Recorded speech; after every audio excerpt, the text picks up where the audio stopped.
So we're continuing on in this class in our first unit, Metaphysics and Epistemology, and we've looked primarily at two thinkers so far.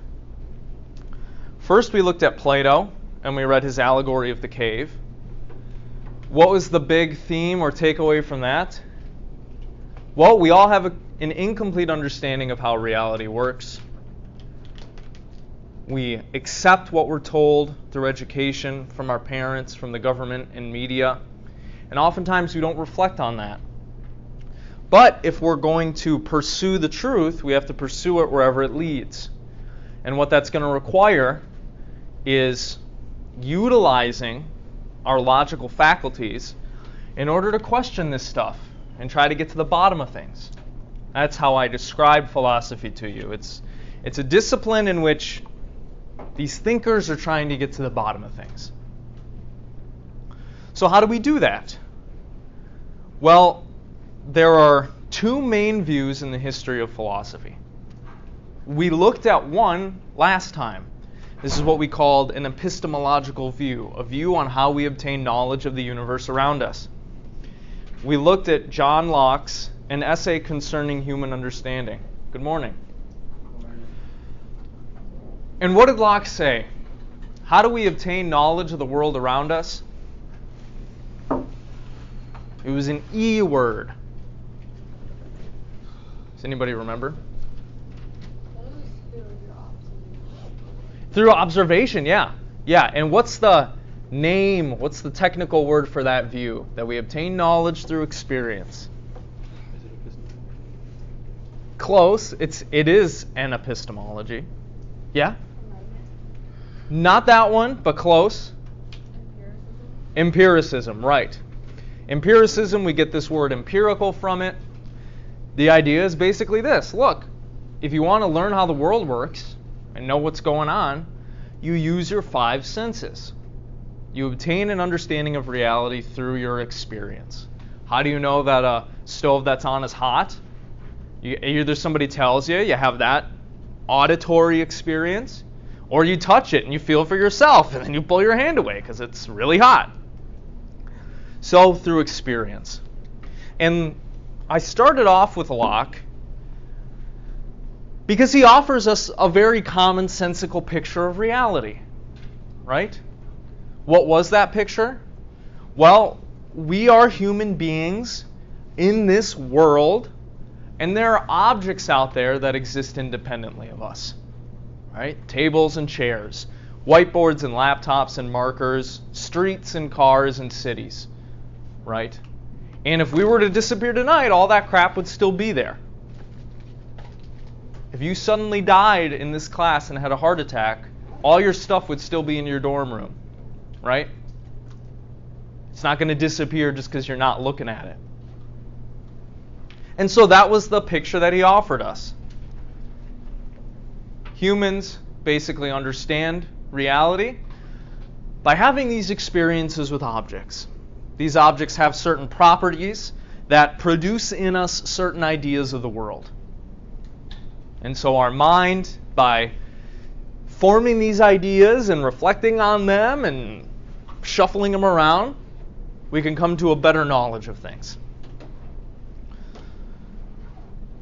Today we're looking at another thinker who is very important in the history of philosophy and for our understanding of how we obtain knowledge of the world, although he's going to give us a slightly different view than Locke's. Today we're looking at René Descartes. And while some people think the Enlightenment started with the publishing of one of Locke's famous essays at the end of the 1600s, we could also characterize this guy, Descartes, a French philosopher, as an Enlightenment thinker as well. Now, what characterized the Enlightenment?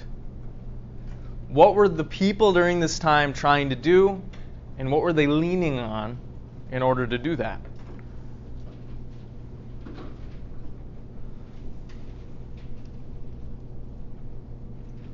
Does anybody remember? Were they trying to kind of go away from the idea of like a God? Yeah. The way I would put it is, while a lot of these Enlightenment thinkers were Christian, they didn't just want to lean anymore on what they were told, on what their religious tradition told them, on what their pastors and priests told them. They were trying to get to the bottom of things using reason, right? The Enlightenment, I gave you this description, was a time in European history, a movement, you could say, in which these thinkers were trying to throw off the shackles placed on them by dogmatic thinking and just looking at the world through a faith-based lens. And they were investigating these questions using their logical faculties. Reason. At the time, this was a relatively new way of interrogating the world. I mean, we see it in the ancient philosophers as well, in the ancient Greeks and Romans. But up until this time in European history, in Western history, so much of what was believed and what was claimed to be known was based on the Christian religious tradition. And so while a lot of them were still part of that, they didn't just want to use faith anymore and take things as a matter of faith. They actually wanted to try to see if they could get to the bottom of things and provide arguments and justifications for their views. This is what the thinker that we're going to be looking at today is doing as well. And if you follow the reading carefully, his Meditations on First Philosophy, you'll see that Descartes does that in a very logical, scary way. Some of the conclusions that he comes to earlier on in this piece are kind of frightening. What Descartes is doing in this piece is he's employing a certain method of trying to uncover the way reality works. Perfect. I'll grab it at the end. Thus, we could say, in this piece, although this way of thinking and investigating is really common to us, it was relatively new at the time. In his Discourses on First Philosophy, and then in this reading as well, he's forming and utilizing a particular method of rational inquiry.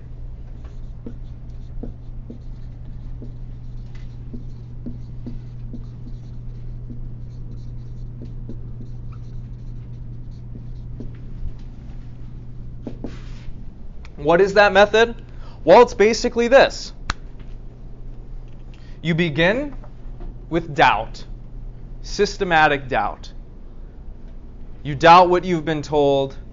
You doubt what people are telling you now, because that's the starting point if you personally want to come to an understanding of things. So you begin with systematic doubt.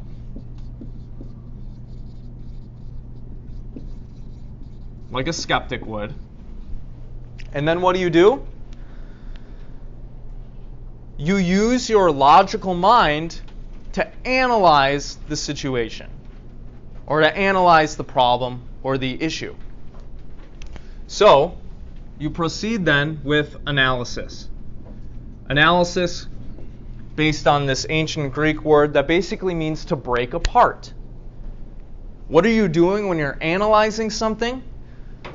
You're breaking it up into all these little components, and you're looking at each component individually, right? Trying to figure out what's going on there, how all these things are connected. Once you've done that, once you've begun to understand all these little components and how they fit together, you then engage in synthesis. So you put them all back together with a clearer understanding of how these things fit together, what the logical relationships are between them, and how that all works.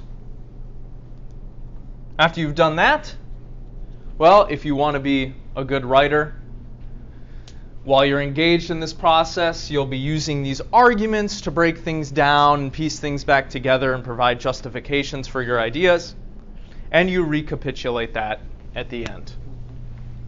And so we see Descartes utilizing this method in this piece in some of his other philosophy as well. He begins by doubting something, and he analyzes it, and then he puts it all back together, and then he carefully recapitulates his arguments to show you how he got to the conclusion that he got to, why that is reasonable, why that's logical.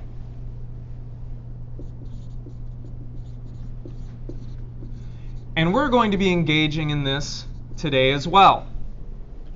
We're going to be reading some of what Descartes has to say in the earlier pages of this piece, and we're going to be tracing his arguments for, well, the kind of metaphysical view that he comes to, the kind of epistemological view that he comes to, and consequently, the kind of view that we should have of reality, and the kind of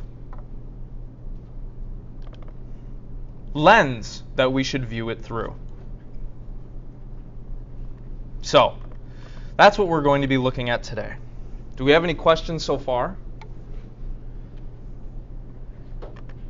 Okay, now let me just talk a little bit about René Descartes as a person, and then we'll clarify some of his positions, get them on the table, and as we go through class today, we'll talk about them. Descartes, it's hard to overstate the kind of influence he has had on philosophy and mathematics, generally in the Western intellectual tradition. Have y'all ever heard of a Cartesian coordinate system in math? How you X and Y graph? Yeah, he came up with that and popularized that. And he also did a lot of foundational work for our systems of calculus that we use today. So he had his hands in a lot of different fields.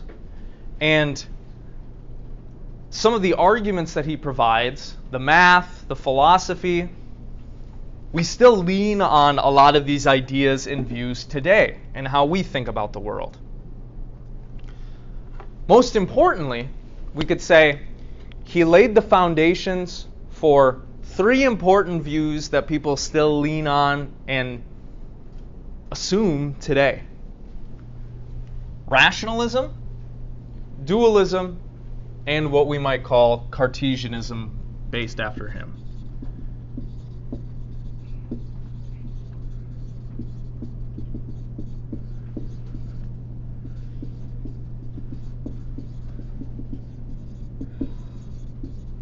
I know, I hear you. You have to deal with all these fancy new terms being thrown at you. They're not that hard, I promise you, though. First, we'll talk about rationalism. Rationalism is a view of how we obtain knowledge. It's an epistemology that is very different from the empiricism that Locke offered us.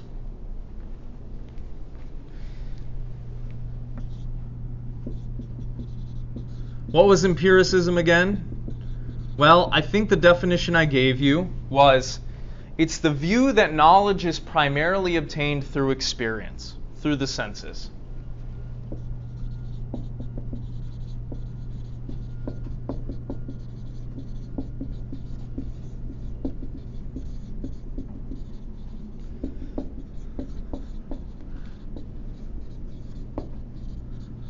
But if you recall what we talked about in the Plato reading, you'll see that there's another way to look at this problem of how we obtain knowledge.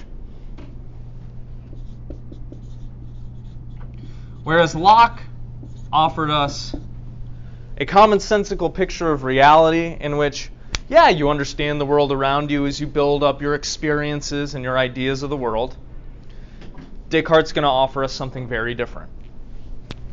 This is known, again, as rationalism. If empiricism says we primarily obtain knowledge of the universe through experience, rationalism argues we obtain knowledge primarily through reason or reasoning.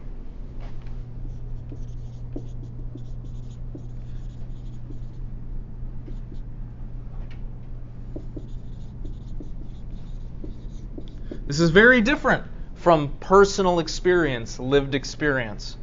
right? It's all about logical analysis, logical deductions.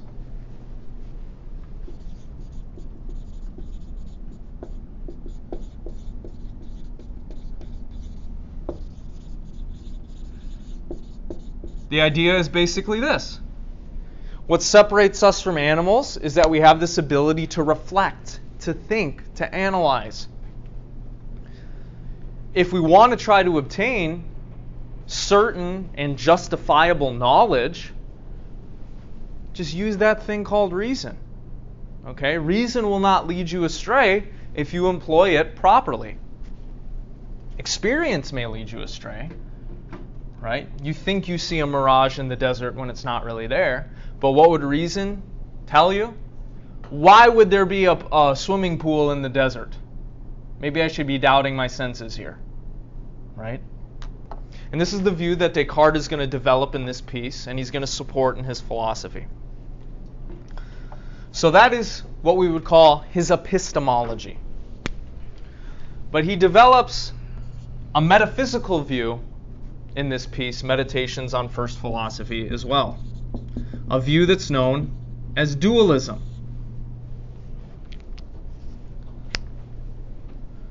This view is rather intuitive. It's probably a view that you already accept and believe in, although you've never probably had the word to give to it. This view basically says, all this stuff in the universe, it's made up of two fundamental substances. Tables and chairs and rocks are made up of matter, atoms, molecules, that stuff. But then there's a separate thing that is not made up of matter, that is not reducible to physical explanation or scientific explanation. And that's the mind. The mind or spirit, whatever you want to call it.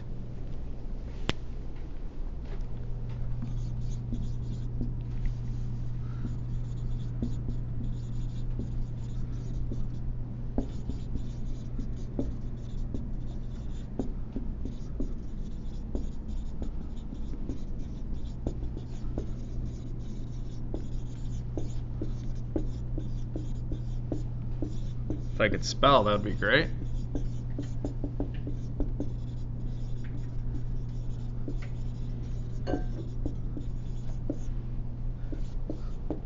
So, your mind is something different than a table or a chair. It's something different in kind. This is what dualism says. We can contrast this view with another fancy philosophical word, but it's not that complicated. A view called monism.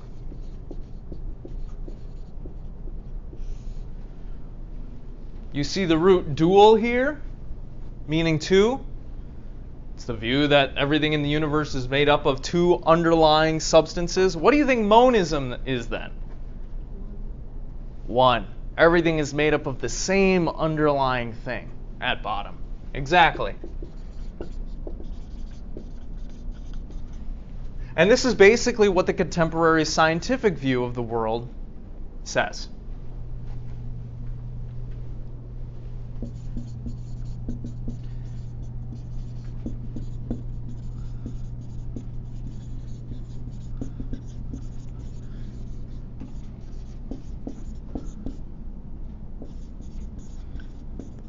What does that worldview say? What do our best theories in physics and chemistry say? Everything is just matter, right? This is made up of matter. This is made up of matter. Human beings are also just made up of matter. What the human mind is it's basically the same as the brain. And the brain is a material thing with physical processes and things going on, chemical reactions, electricity, all that stuff. So, on the monistic view, if you think that everything is made up of matter, you're going to say the products of the human mind are also just made up of matter.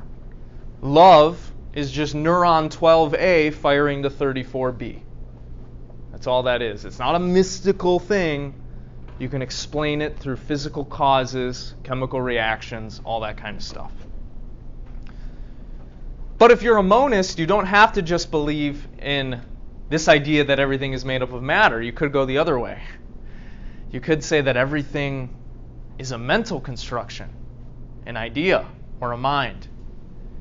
Maybe everything that you see around you is just an idea in the mind of God. That's actually a view that we're going to look at later this week. So, Descartes pioneered these views of rationalism and dualism. And as we'll see, he tries to provide arguments for them in this piece. Finally, we should also mention that he laid the foundations for this way of thinking and interacting with the world and categorizing things known as Cartesianism. Although he didn't name it this is what we call it after his thinking, after the way that he thought and wrote and reasoned about things.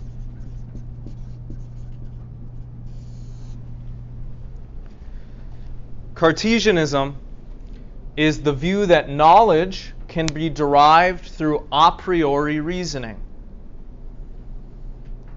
through logical deduction from innate ideas and concepts. What was a priori again? What did that mean? We contrasted it with another Latin phrase, a posteriori. What does a priori mean?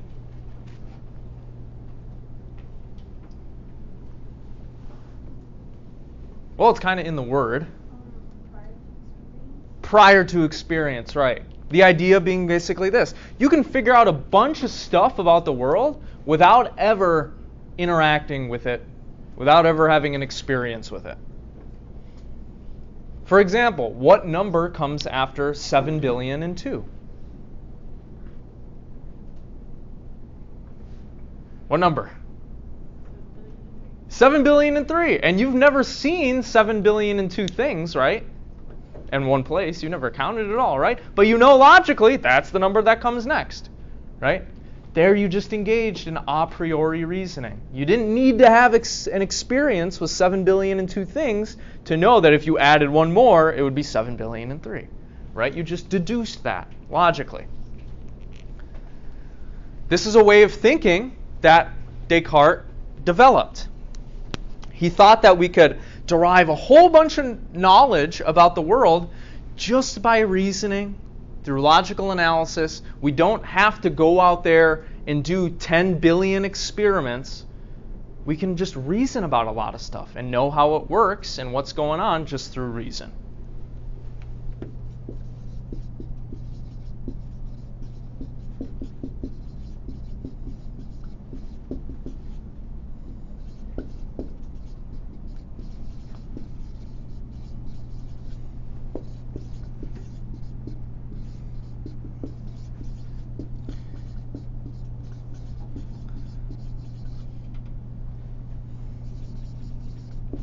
Now, this brings up an interesting question. If you're paying attention, this question will have occurred to you. Recall what Locke said. We get all of our ideas and concepts from experience. He would say, a baby doesn't know what's right and wrong. They have to be told that or educated on that. A baby doesn't know any mathematical concepts. Right? They have to be educated on that. They have to get that idea through their experience. Usually by being told it by somebody.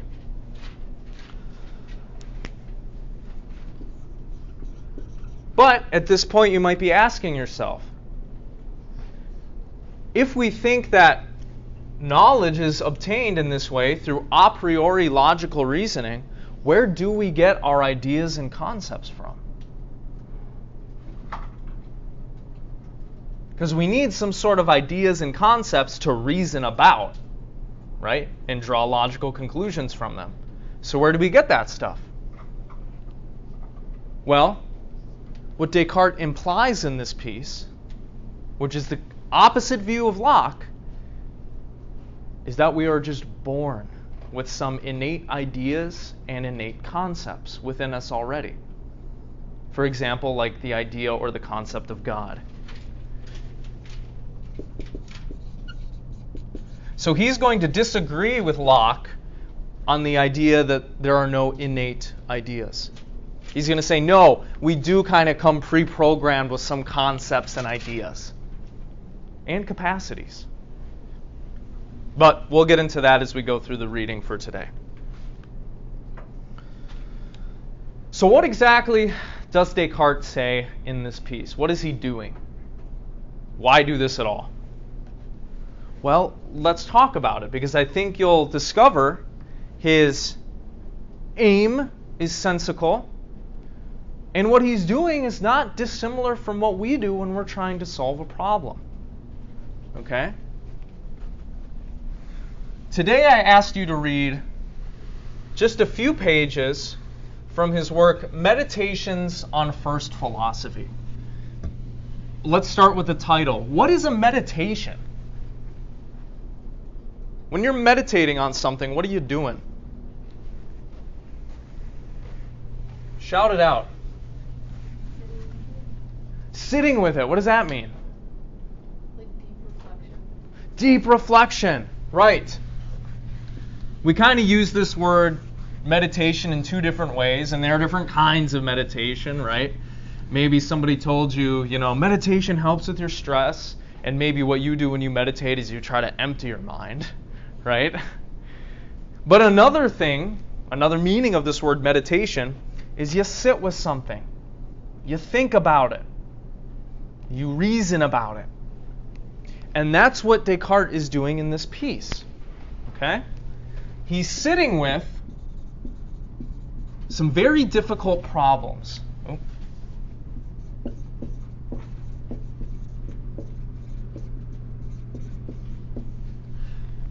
Primarily, he's sitting with a big problem that we discussed on our first class period when we looked at Plato. The big takeaway from that piece was, if you want to actually understand how all this stuff works, you have to investigate it, right? You got to think it through. You got to reflect on it. You can't just accept everything that you're told. Descartes has something like a crisis on his hands when he writes this, because he's thinking to himself, oh shit. I, throughout my life, have just believed basically what my schoolmasters told me. I've just accepted as fact what my pastor has told me, what my parents have told me. But that's not logical, right? I claim to have all this knowledge about the world, but I haven't actually sat down and thought it through for myself. I haven't really reflected on what anybody's told me. I've just accepted it. And so if you go through your life just accepting what everybody has told you, how can you know that you know anything? How can you know you have the right beliefs, that you have the right understanding of the world, if you've never thought about that, if you've never investigated that? And so this is the problem that he's dealing with. He's engaged in a monumentous philosophical aim here. Okay? He says so right in the beginning pages. What is he trying to do? He's going to reflect on everything he thinks he knows. And he's going to see whether or not he actually has good reason to believe any of that stuff. He's going to reflect on his body of knowledge. And he's going to try to basically reconstruct the foundations of his own knowledge. But he's not just interested in doing this for himself, okay? It's good to know whether or not your views are justified, whether or not they're logical, and the evidence points to them. That's good. But he's engaged in something bigger here.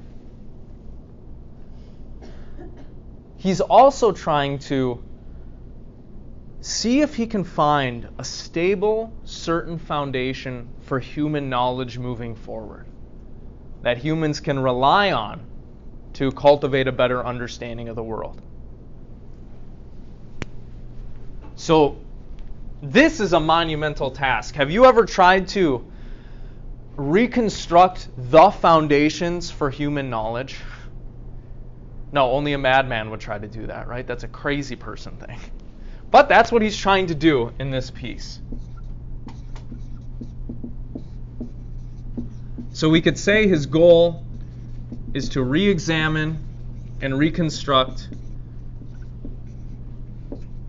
the foundations of human knowledge. Because he's realized something by reflecting a little bit on this issue.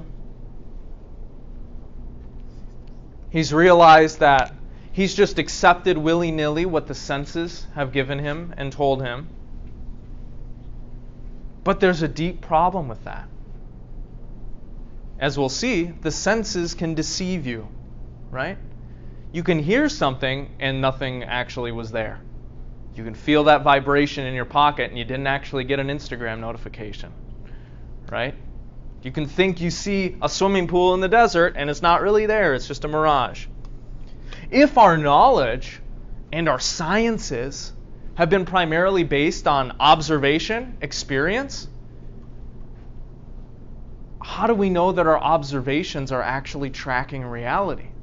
That they're actually cluing us into what's really going on? This is a deep problem, okay? And this is what he's wrestling with in the opening pages here. So, what is he going to do?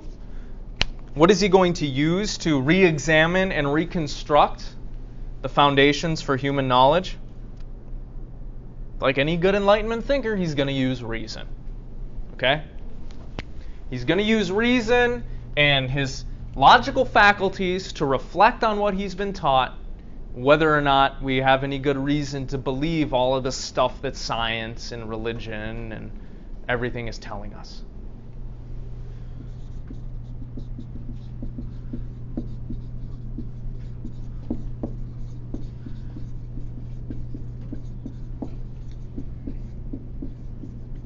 And he walks us through his reasoning process. He walks us through what thoughts are occurring to him, what problems are occurring to him, the feelings that he's having, the ideas that are popping up. This piece is basically written from the first person perspective. He's saying, okay, this is what I'm thinking about. This is what has occurred to me next. This is what I think it means. Well, let's look at that a little bit. He's writing out his thinking in real time. Okay? He wrote this piece on vacation, and he basically just locked himself up in this tiny hut, and he's thinking about this stuff, away from all distraction, away from all other influence, and he's thinking about this stuff.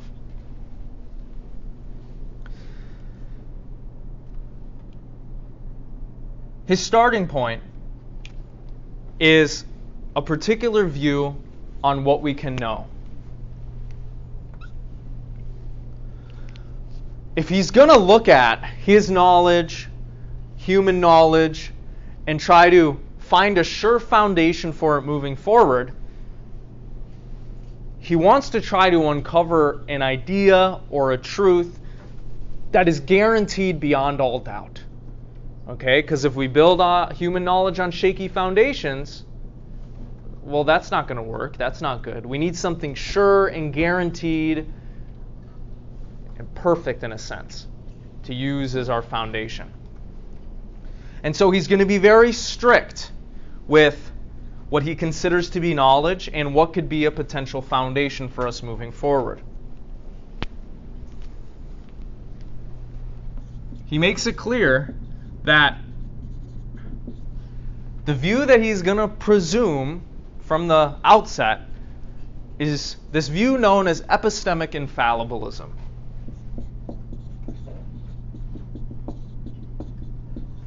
Because he's interested in providing a sure, certain foundation for his own knowledge and human knowledge moving forward, he's going to say, I'm not going to stop until I can find something I know with complete certainty, beyond any doubt.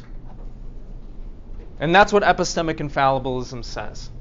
It's the view that To claim you have knowledge of something is that you have complete certainty. If any doubt can be introduced into what you claim to know, you don't really know that thing. For example, did anybody drive here today? Drive your car here, park it somewhere? Yeah, where'd you park it, Marcos? Parking lot at Boulevard Yard. Okay. When's the last time you saw it? This morning at 8. So it's been a little while, right? Been like 4 hours. Are you completely certain it's still there? Positive. Yeah? You know beyond a shadow of a doubt that it's still there. Nobody broke in, hot-wired your car. I didn't move your car as a funny example for class. Awesome. I followed you, and I... Maybe, right? Okay, so if doubt can be introduced into what you think you know, Descartes' going to ask, do you really know it then? Oh, he's going to say no, probably not. So this is what he's going to start with. This idea that knowledge requires complete certainty. It's not enough to say, I'm pretty sure God exists. He's going to say, no. If we're going to demonstrate that God exists, it has to be a completely certain thing.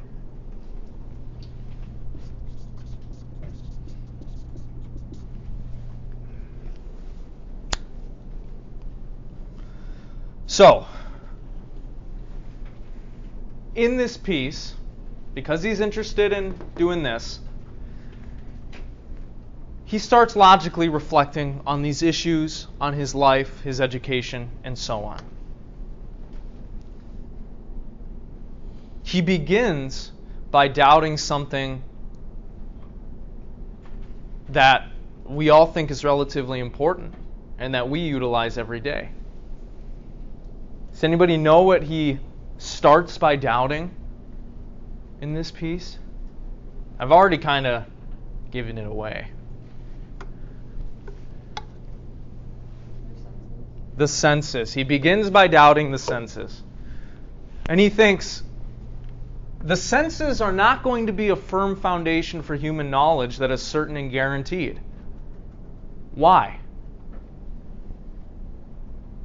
Why does he think we can't rely on the senses to give us a firm, certain foundation? Because sometimes Exactly. He begins by doubting the senses, and his reasoning is this. The senses have deceived me in the past. Riddle me this. You have a friend who lies to take your money and your clothes sometimes because they think your clothes are so cute. If they've done that to you a few times in the past, are you going to say, yeah, I trust you, here, take my clothes? No, you'd be an idiot to do that, right? You say, no, Sheila, you're not taking my sweater. Because you know you can't trust Sheila, right? Descartes thinks the same thing about the senses. The senses can deceive us. They have deceived us. You've all been deceived by your senses, by what you thought was going on because you trusted your eyes or your ears, your mouth, your nose.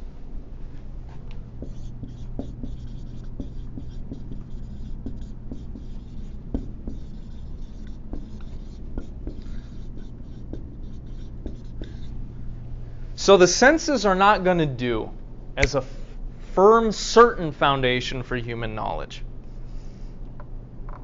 We all have these kinds of experiences where we've trusted the senses and they've led us astray. Right? Maybe you're like, oh, is somebody cooking popcorn? No, your dad just farted. Right? If you've never had that experience, good for you. So it begins by doubting the senses. But certainly, he thinks, there are some things that we can't doubt. Right? Aren't there certain things in your life that you just know beyond a shadow of a doubt? That are certain?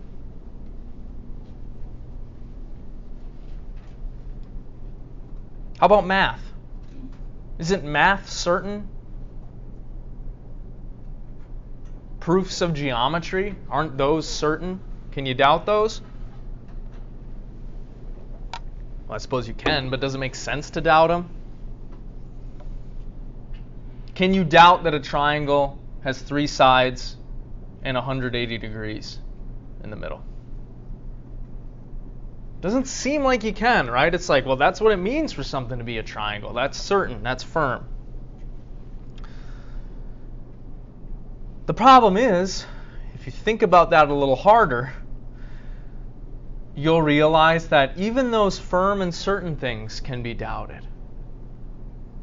If you take this logical thought process to its conclusion, it seems like everything can be doubted. Right? It seems like everything at the end of the day can be doubted. And he talks about this on page 7. That's where I'm going to start reading.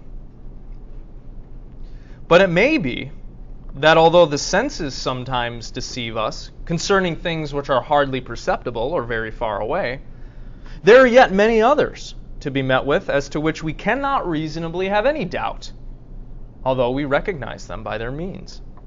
For example, there is the fact that I am seated here by the fire, wearing a dressing gown, having this paper in my hands and other similar matters. You're sitting in this classroom, right? You're listening to me speak. You're having this experience. Duh. How could I deny that these hands and this body are mine?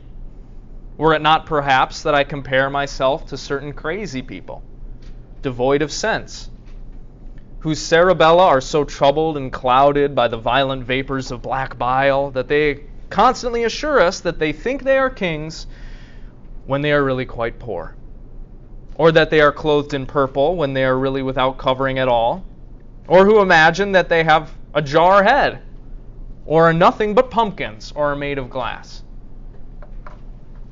But these people are mad, crazy, and I should not be any the less insane were I to follow examples so extravagant. At the same time, I must remember that I am a man, and that consequently I am in the habit of sleeping. And in my dreams, I represent to myself the same things, or sometimes even less probable things, than do those who are insane in their waking moments. How often has it appeared to me that in the night I dreamt that I found myself in this particular place, that I was dressed and seated near the fire like I am now, whilst in reality I was lying undressed in bed. At this moment it does indeed seem to me that it is with eyes awake that I am looking at this paper, that this head which I move is not asleep, that it is deliberately and of set purpose that I extend my hand and perceive it. What happens in sleep does not appear so clear nor so distinct as all this. But in thinking this over, I remind myself that on many occasions I have in sleep been deceived by similar illusions. And in dwelling carefully on this reflection, I see so manifestly that there are no certain indications by which we may clearly distinguish being asleep from being awake, that I am lost in astonishment.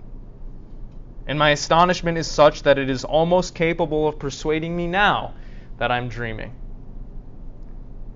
So, you think you're in this classroom right now. You woke up this morning, right? Your alarm went off. You ate some breakfast. You shuffled on over here because it's a Monday. You're in this room, right? Really in this room listening to me? Are you sure? Can you be certain you're not sleeping right now? How can you be certain, Toby? Are there any tests? Are there any proofs? Yeah, I started my day at 6 this morning. That's all the proof I need. Are you sure this isn't a collective hallucination? Maybe just 45 minutes ago we were actually all in the Amazon and we started an ayahuasca trip together. And now we're having a collective hallucination. And you think you're this person, you think you have these memories. How do you know? How do you know? Can you be certain that you're not sleeping right now? That we're not having a collective dream or a collective hallucination? Have you all seen the movie The Matrix? How do we know we're not in the Matrix right now? There are a lot of smart people who think we are in a simulation. Right? Does that scare anybody else? Yeah, you're like, fuck, I didn't think about that before. Yeah, how can you know for certain that you're actually awake? It doesn't seem like you can. People say there are these tests that you can do. Oh, try to flip on a light switch in your dream. You know, if it doesn't turn on, you know you're dreaming. Bull honky. I've turned on lights in my dreams. I've died in my dreams. Anybody else died in their dreams? So that's not a proof either, right? Because you're like, oh, shit, there I am, I'm dead. Right? And you're looking down, your spirit's looking down over your dead body. So we trust our senses. We think that we're in this room listening to this riveting lecture from Professor Gunnar. We think it's cold outside, so much so that we probably didn't want to get out of bed this morning. But how the hell do we know? How can we know for sure? Descartes' like, I can't know. I've had these vivid dreams. I've dreamt that I was in this exact spot before. It doesn't seem like there's any guarantee that I can know I'm awake right now. Like, the phenomenon he was also explaining kind of sounds a little bit like deja vu. Yeah? Yeah. Will we ever discuss, like, how or why that happens to us? Not really. We can talk about it in passing, but I don't know the psychology behind it. I just know that I've experienced it. I don't think I'm experiencing it right now, but yeah. But yeah, it's kind of, yeah. Haven't you ever had a super vivid dream that you thought was real? And then you wake up and you're like, oh God, I'm glad that's a dream. And then you wake up again and you're like, what? I was just dreaming in my dream? Maybe we're like 7 layers down into a simulation right now and we don't even know it. Or we're 4 layers down, like in the Inception dream world. You know, how could we know? Descartes is kind of freaking out here. He's like, how do I know that I'm actually here thinking about this stuff, writing this? It seems like I can doubt anything, everything. And if I can doubt anything, that means I don't know it. So this is a real serious issue, okay? He's kind of going through like a mini existential crisis. You would too if you were alone by yourself in a shack with nobody else around and suddenly this comes to you. You might freak out too. But he doesn't want to give up. Okay. He doesn't want to give up on the idea that knowledge is possible. There are things that we can know with complete certainty. The question is, how do we get there? How do we rescue ourselves from these doubts? How do we rescue ourselves from these ideas that we might be in a simulation or sleeping, dreaming, hallucinating? Well, he does something very smart. Bless you. He formulates a thought experiment to try to see if there's anything that he can know with complete certainty. He brings up this idea of a hypothetical, evil, all-powerful demon. Or a hypothetical, evil genius who has complete control over his mind. Okay? And he says to himself this. He says, okay, I am going to assume that everything I see around me is an illusion. I'm going to assume that everything that I see and sense is just information being fed to me by this evil demon. And then if we assume that, we'll try to see if there's anything that we can know. Okay? He's trying to make it really hard for himself, right? Because he's trying to find a complete, firm foundation.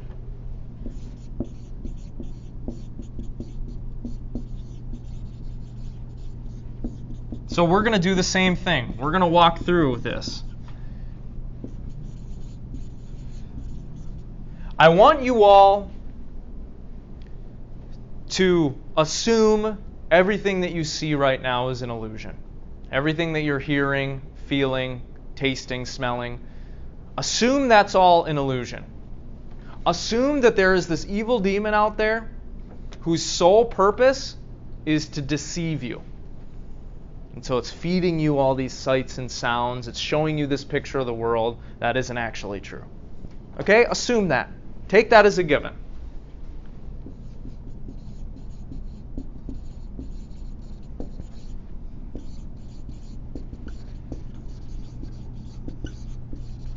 Now I ask you the question. Assuming that's true, is there anything that you can know with complete certainty?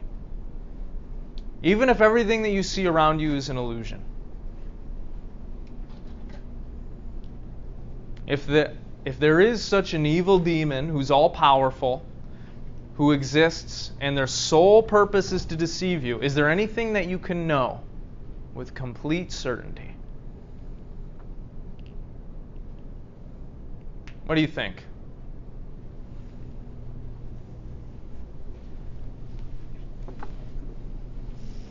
It's hard, right? Yeah, what the hell could we know if that were the case? We can't trust our memories. Maybe we were just fed false memories. Can't trust our senses because the demon could just be, showing us a false picture of reality. If that's the case, use, let's say, flip a coin as an example. You have 50% chance of it going either ways. But if the demon's all powerful, it can manipulate that, right? Manipulate the laws of physics. Or make you think that you have a 50% chance, right? But in reality, you do have 50% chance. So regardless of him manipulating it or not, he still has to go one way or the next. Okay. So then what can we do with that? I don't know. It's an interesting idea, though. Yeah. Yeah, I don't know. Yeah. What about how would you explain everyone sharing similar experiences? I feel like if we can't trust anything, we could trust each other because we all have very similar shared experience. Well, let's dig into that. You experience things, right? You have your own emotions and desires. Can you be certain I have a mind and I have emotions and desires like you do? Can you know that? Maybe really I'm just an AI, like a Terminator, and I look like a human. Or maybe there's nothing going on in here. Maybe I don't have any experience and I just react to the stimuli that comes at me. You hear about people all the time, right, who don't have an inner narrative voice. There are people, too, who cannot form mental images in their mind. They can't picture things. So, that's a good idea. It seems like we have similar experiences, but can we know? Do I know that my experience of pain is like yours? If we both look at that water bottle, I say that looks light green, and you're going to say it looks light green, right? But how do I know that my perception of color is the same as yours? Maybe my parents just taught me to label red as light green, and I'm actually seeing red right now. And you would think I'm seeing green because I tell you that it's green, but yeah, this is really messed up, right? What the hell are we going to do? Well, Descartes thinks long and hard about this. And he comes up with a genius conclusion. Even if we assume that this is the case, that such an evil demon exists who's trying to deceive us in every way, he says that there is one thing we can know with absolute certainty. And this truth is what he's going to build the rest of his philosophy on. This is what he's going to erect the knowledge of humans on moving forward.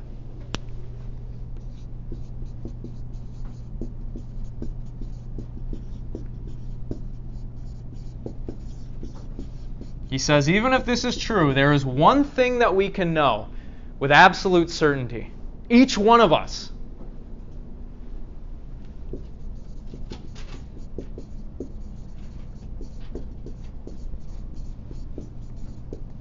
Does anybody know what that is? Has anybody studied their philosophy or remember from the reading?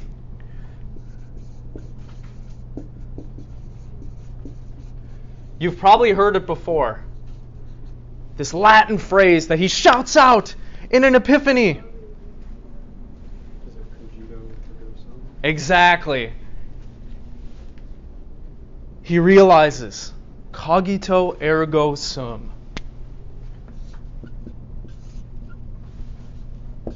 This is a Latin phrase. Everybody wrote in Latin during this time if you were an intellectual. Does anybody know what this phrase means? Cogito ergo sum. It has to do with the mind. Yeah. Maybe I'll start it off for you and you all finish it. I think, therefore. I know. Yeah, I think, therefore I am. Yeah.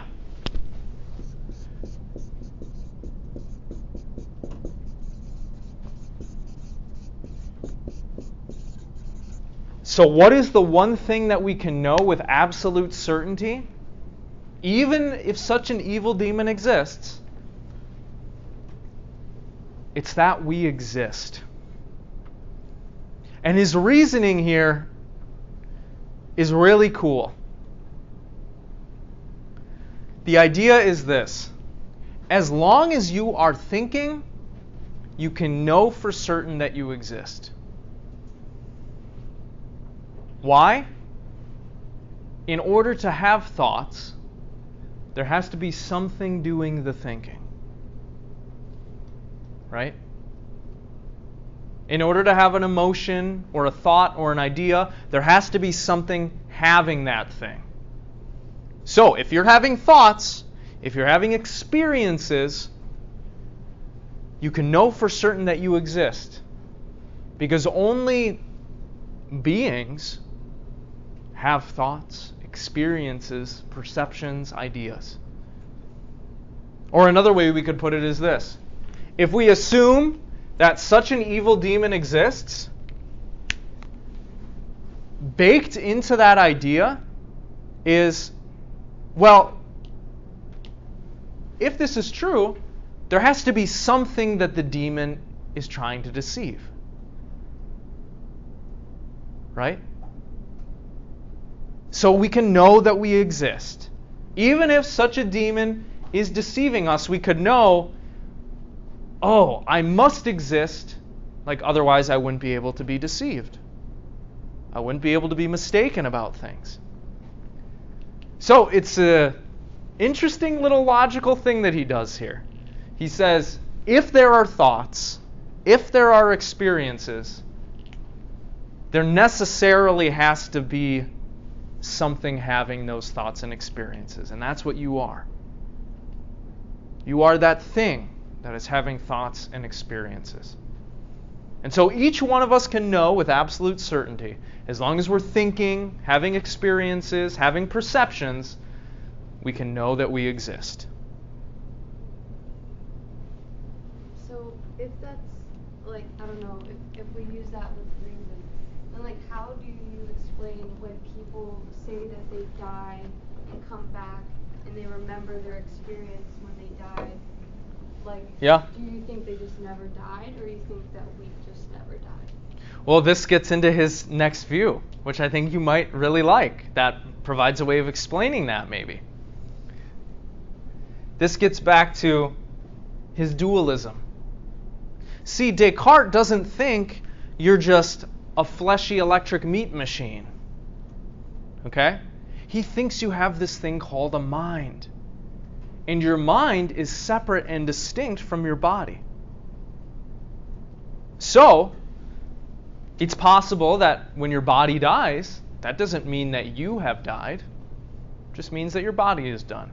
And maybe if you are a mind or a spirit or a soul, whatever you want to call it, you can look down at your body and be like, oh, there I am. Oops. I guess I'm going up or down. I don't know. Or maybe not. Maybe I'll be a ghost for a while. Who knows? Yeah, if you think that we all have these things called minds that are different and separate from our bodies, then yeah, people could have out-of-body experiences. They could have these weird near-death experiences. Yeah. Is that something that you believe? Well, yeah, like it's just weird because like many people have very similar experience when they die. Like there's actually a TV show about it. Yeah. And on Netflix? Yeah. Yeah, I watched it. It's really cool. Yeah. So I watched it too, and like it kind of just. But then some people believe that it's just you're not really dead. It's a chemical that's released when you're dying. Right. That makes you hallucinate. That changes your perception of time and all that stuff. So like you think you're dead because it's in a different experience, but you're actually your brain is still active. Right. Yeah, that is what we might call, well, kind of the scientific view, right? If you poll many scientists nowadays, they're going to say what you are is basically just a collection of atoms. When we really get down to it, right? You're just a collection of atoms, like this mug is a collection of atoms. Like that board is a collection of atoms. Your atoms are arranged in a different way. This view says something very different. It says, no, there are things that are collections of atoms, like tables in your body.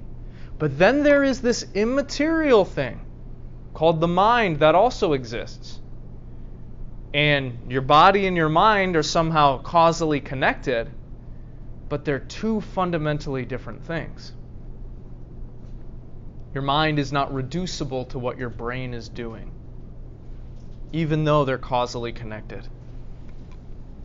And this is where Descartes leads us next.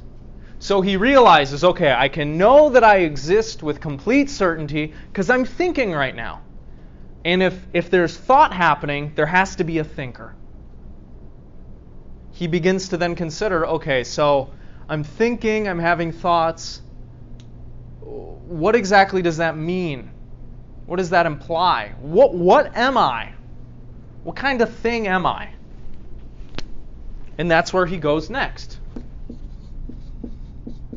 He begins to reflect on who or what he is, the kind of thing he is. He's just proven that he exists. So the next question is, well, what am I like? What am I? What's going on here?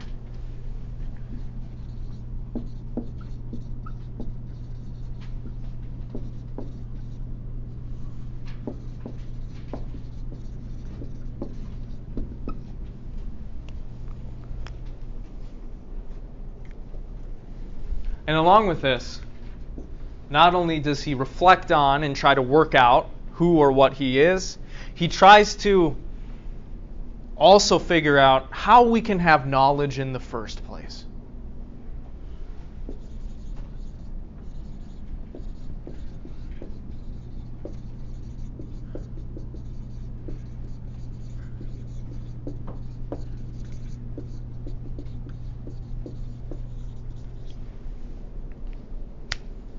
And what does he find? What kind of thing does he say he is?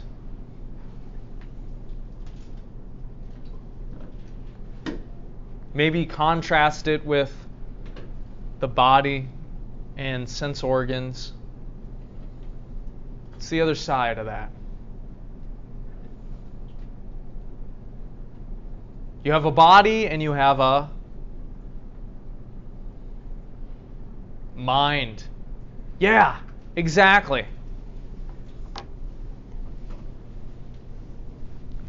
Why does he say this? Well, he reflects on what bodies are like, what it means to have a body, what it means to have some sort of personal identity. What makes you you? Does your body make you you? If I chop your arm off, are you still you? Yeah, right? You're not a different person if I chop your arm off, right?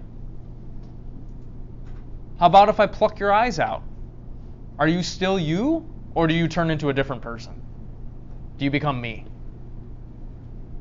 No, you stay you, right? Okay, so he's working through this and he's like, I don't think it's my body that makes me who I am, because I can imagine all these things happening to it, and I'm still me. I can imagine even having no body, and I'd still be me. Right?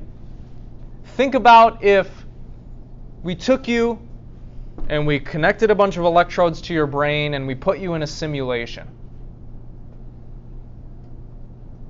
Well, even the language I just used there. We put you into a simulation, right? But we didn't put your body into a simulation.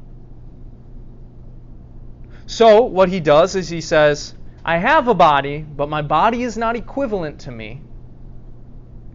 What I am is a mind, or a thinking thing. That's what it means to be you. To be the person that you are, is that you have a certain mind. And he uses a bunch of different terms for this. He says he is a mind, or a soul, or an understanding, or a reason. And he's using all of these words interchangeably. When he says soul, he doesn't mean immaterial thing that goes to heaven when you die. He means this thing that can self-reflect, a consciousness. That's what he says. What makes you who you are is your consciousness, your mind.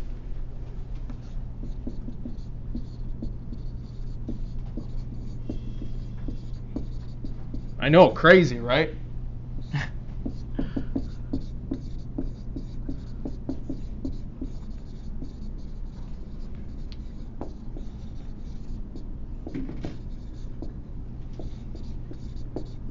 He is a mind or a thinking thing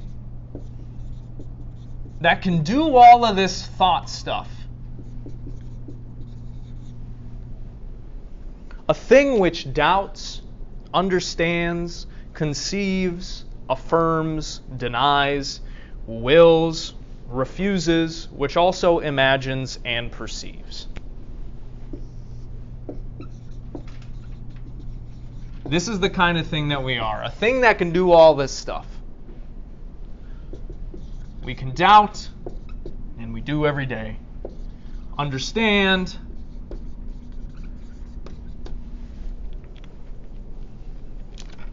conceives of things,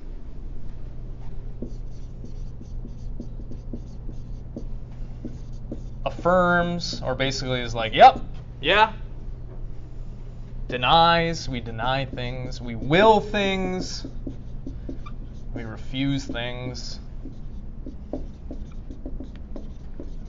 And we have this capacity for imagination. We can imagine things. Generally, we perceive stuff. We have perceptions. That is the kind of thing that we are. We are a thinking thing that can do this stuff.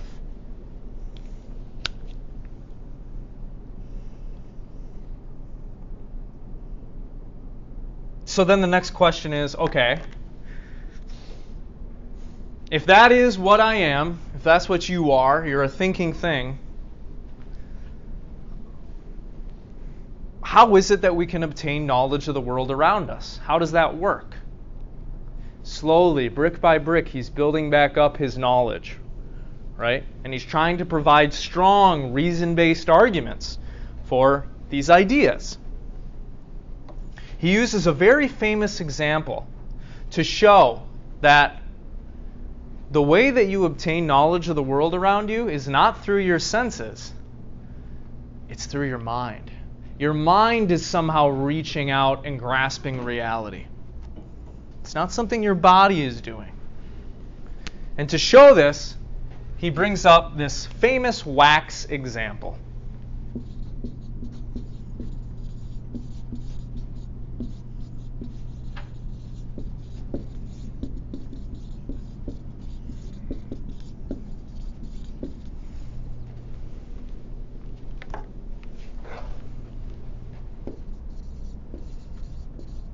In contrast to Locke, who says it's experience that provides us knowledge of the universe, Descartes says, no, it's the mind. The mind provides us with knowledge of the universe. It's something our mind is doing.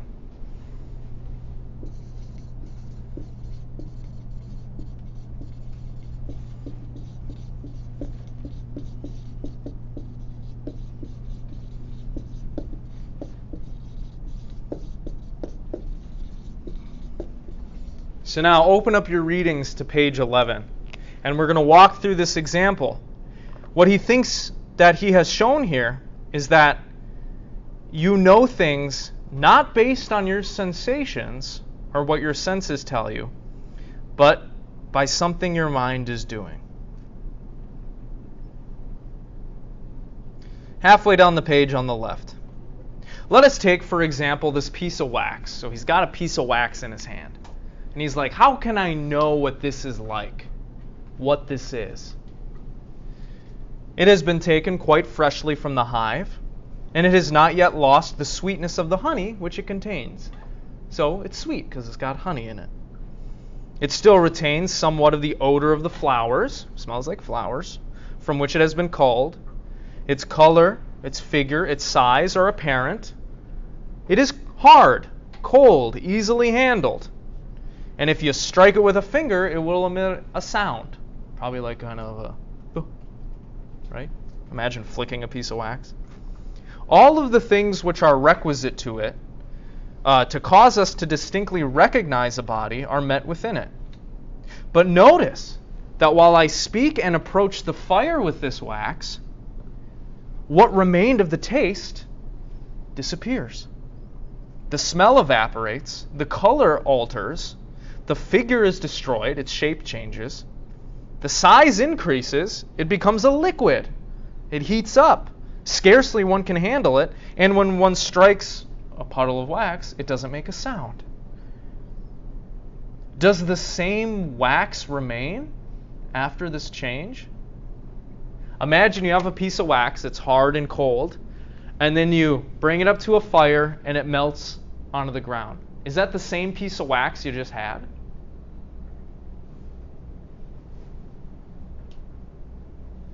Yes, right? You didn't go grab another piece of wax. That's the wax you were just holding, right? It's the same wax. It's the same thing you just had in your hand. But notice what that implies. If you say yes to that question, you're like, yeah, it's the same piece of wax. That should clue you in that none of what you smell or tasted or saw gives you what is necessary for saying it's the same piece of wax. Because all that stuff has changed, right? It had a certain color, a certain taste. It felt a certain way when it was cold and hard. But then when you brought it up to the fire and it melted, all of that stuff changed about it. Its color changed, its smell changed, its state of matter changed. It's not a solid, it's a liquid now. The sound it makes when you flick it changes. So if all that stuff changes, all of your sensations, how can you know it's the same piece of wax? Well, it's because your mind, Descartes says, your mind knows that it's the same piece of wax. So your understanding of things, your knowledge of reality is not something your senses are giving you. That stuff always changes, and it's different. No, it's something your mind is doing. Does this make sense, this example? If our knowledge of things was based on our sensations, how could I know this would be the same mug if I crushed it up and I dumped all the liquid out and its color changed and its smell changed? How could I know that? All my sensations would be different. But yet we still know that. So, he says, obviously, your mind is what's cluing you into what all this is and how it works. And how that thing is different from that thing. It's something your mind is doing, not your sense organs. After this example in which he thinks he's demonstrated that the apprehension and understanding of reality occurs through the mind, by the mind, he goes on to build up his knowledge that he thought he had before, but now he has this firm, certain foundation, right? This cogito ergo sum. And he provides a bunch of different arguments for things. He says, even though at the start I thought I might be dreaming and there's no way that I can know that, he actually says, I can show that there are objects existing out there independently of me, like Locke said. He says we can provide a reasonable argument, logical argument for God's existence. He demonstrates that he does indeed have a body. He doesn't think he's in a simulation. He tries to show that. And all of this is based on his idea that we can trust what our mind is giving us as long as those perceptions are clear and distinct. Thus, using clear and distinct perceptions and ideas, we can have knowledge about a whole bunch of different things. Like there are tables and chairs in this room, like God exists, like logic and geometry exist and work, math, all that stuff. So why am I telling you all this? Why does all this matter? What do you think? Why are we investigating this in the first place? I mean, I think it's fun, but beyond that, why does any of this matter?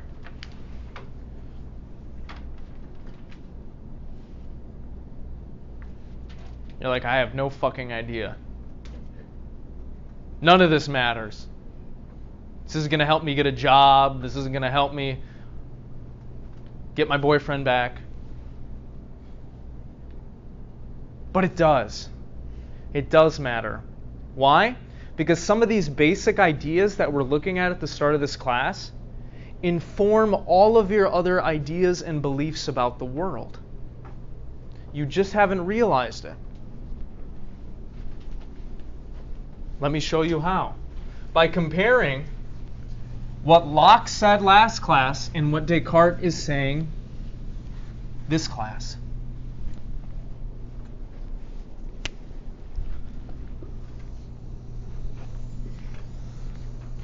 We're going to do a little table to show this. Why do we care about rationalism and empiricism, experience and logic? Well, it's because our fundamental ideas about these things are what informs everything else that we believe.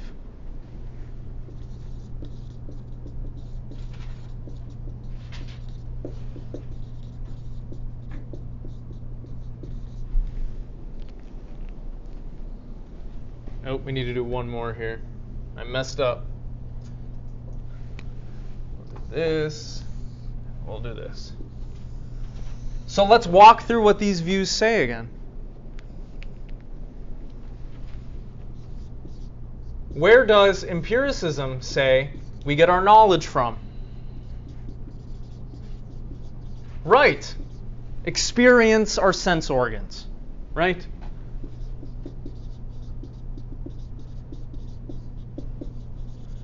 Okay, what does rationalism say? Where do we get our knowledge from? Yeah, through our minds, like logical analysis. We could say reason.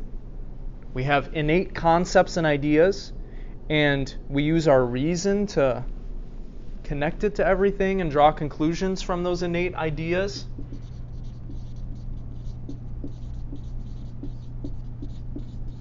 more importantly, we use logic, right? If we're going to rely on knowledge in order to construct a society, determine law, determine economic policy, what do you think the rationalists are going to say we should rely on?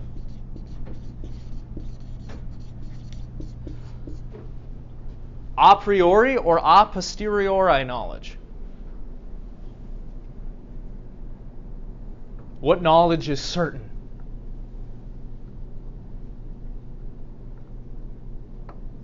Is it knowledge from experience? They're going to say no. We should rely on a priori knowledge. This is the knowledge that we should use in our research, in building up society, in how we organize ourselves, and how we relate to ourselves. Then obviously the empiricists are going to say, no, it's knowledge that you've gained from experience that we should build the world on. Right? Can't you just argue that you can't have one without the other? Because, like, you couldn't reflect on your reasoning without that being an experience. Yes. Yeah. That's a good point. Let me use an example, and I hope it'll show you that in many different areas of your life, fundamentally, you're either relying on this one or the other one. So, rationalism is all about you got to use reason, be objective, use logical analysis. Okay? The firm, certain foundations that we should build our society on, our knowledge on, is knowledge derived purely from reason. Okay?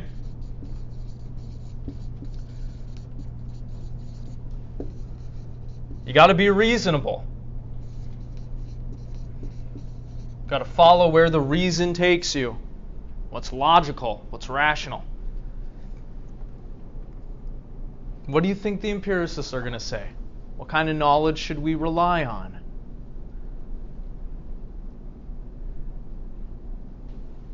Knowledge from lived experience?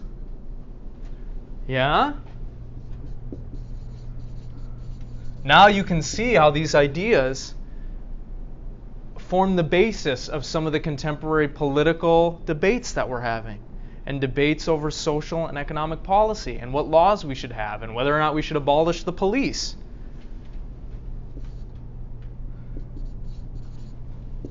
If you're more empirically minded, you're going to say knowledge or reason can only get you so far. You need to listen to people who've had experiences about stuff. Right? It's not enough to just institute the rational economic policy. There are people out here that are feeling oppressed. Are you listening to them? Does your reason capture that? Right? Whereas other people are going to say, whatever, it's an exaggeration. You got to be logical and rational. That's how we should organize things. That's how we should do things. So do you see how this informs your other beliefs about society, politics, law, morality? If you think that we have innate ideas, you might think that, like some Christians do, we are born knowing what's right and wrong already. It's just that our conscience gets marred when we do bad things, and we lose the ability to tell what's right from wrong because we lie so much and we do all the bad stuff too much.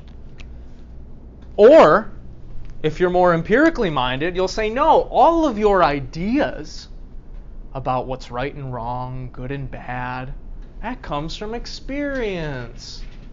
It's not pre-programmed in you. Consequently, that might lead you to think certain things about the nature of morality. Are there things that are objectively right and wrong? Or is everything just a social construction? And we don't have any right to criticize other cultures for what they do, because what they do is right for them and what we do is right for us. You see how these basic metaphysical and epistemological views end up flowering into all of these things that we talk about and debate about every day, but we just haven't gotten to the fundamentals? These are the fundamentals. That's why we're looking at this stuff in this class. Because if you're going to have a reasonable view on these things, make arguments about how we should do all this, at the end it normally comes down to fundamental disagreements about the nature of reality and knowledge. That's what it normally comes down to, but people don't realize it. It's because you have perhaps different fundamental axioms than the person you're talking with. If you think God created the world, that's going to cause you to have a whole bunch of beliefs and views about how we should do things, about what's right and what's wrong, compared to somebody who thinks our existence is a cosmic accident that we can trace back to the Big Bang 4-point-whatever billion years ago. Depending on whether or not you think we're just made of matter and energy, that's it, that might lead you to think there's no such thing as free will. Because how can you control what the atoms in your body are doing? And then if there's no free will, that might lead you to think nobody's really morally responsible for anything at the end of the day anyway. So you see how these things imply other beliefs and views down the line? That's why we're starting by looking at this complex, abstract stuff. It's because it's going to inform everything else that you believe, whether you realize it or not. Okay? So, does that make sense? You still with me? Okay. Next time, we're going to contrast Descartes' dualism with two monistic views. We're going to look at the contemporary scientific view that says everything is just atoms. It's just matter. And then we're going to look at a really weird view by this guy named George Berkeley who says, nah, bro, you can't even prove that matter exists out there. You can't prove that objects exist. Everything is just a mind or an idea. So that's what we're going to look at next time. Any final questions, comments, concerns? Okay. Well, thank you for coming. Make sure to sign the attendance sheet if you didn't do that, and I will see you on Wednesday.